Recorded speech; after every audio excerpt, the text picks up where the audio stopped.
All right, well, we're looking to the skies now as several major airlines report their quarterly performance, with Southwest experiencing the most turbulence after its holiday travel debacle serves as a pain point for the U.S. airline. We're here to discuss is Mike Boyd, president of Boyd Group International. I mean, we were looking at an $800 million pre-tax hit, which really affected earnings. They had an earnings miss because of that. Still, though, a revenue beat. How would you characterize where Southwest is, though? Because all that focus really on that loss.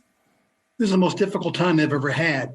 People have always relied on Southwest for three things: low fares, lack of fees, and enormous public support. The low fares aren't there anymore. They price reasonably.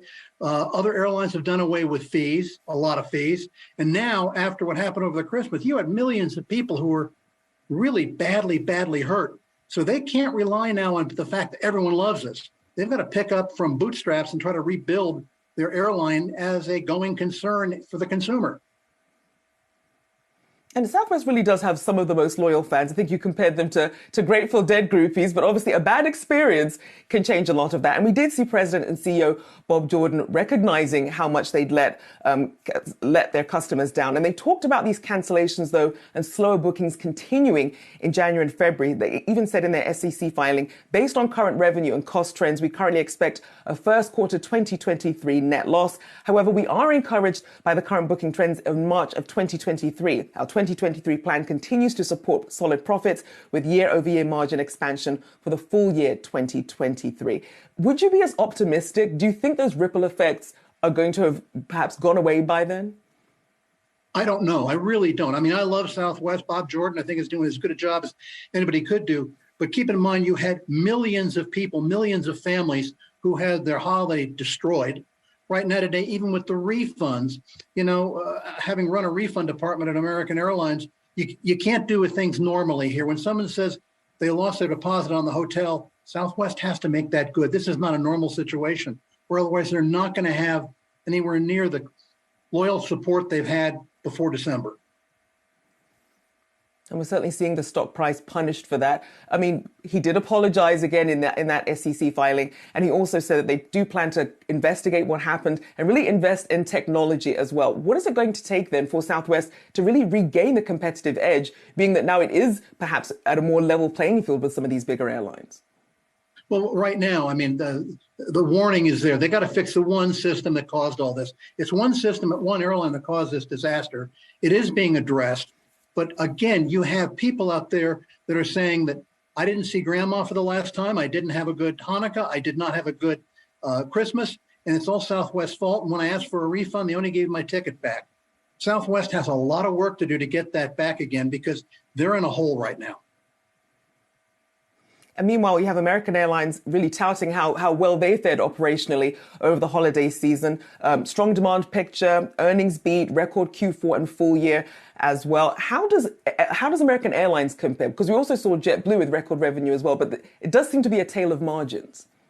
Well, one thing too, look, flexibility is going to be everything in the next 3 years. Flexibility meaning what you can fly, how you can fly, where you can fly. Southwest Airlines has two different configurations, 137 seats, 175. Anything above that, anything below that, they really can't access. So they're going to be somewhat in a corner fleet-wise, and that's going to be a challenge as well because in the next 5 years, what you can do is look at how many markets you can operate and have multi-mission airplanes. This is something people haven't noticed, but Southwest Airlines may have a deficit there. And what about JetBlue? Because, I mean, they saw Q4 record revenue as well, but they definitely weren't as optimistic about what their first quarter of 2023 was going to look like. Well, they need to be optimistic because guess what?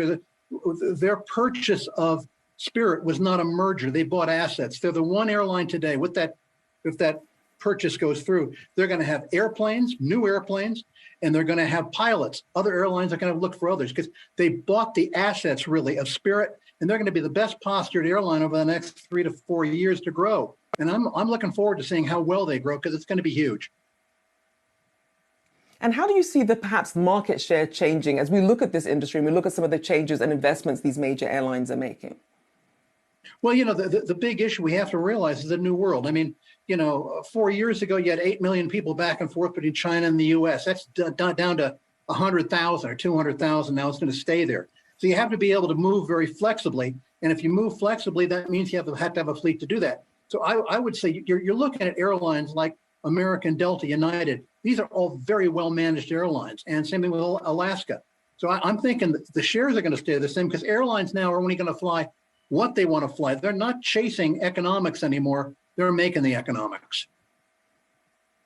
And they've clearly shown that the demand is there. We're clearly seeing the ticket prices not going down and people still willing to pay the high prices. A big thank you there to Mike Boyd, president of Boyd Group International. Thank you for joining me this morning.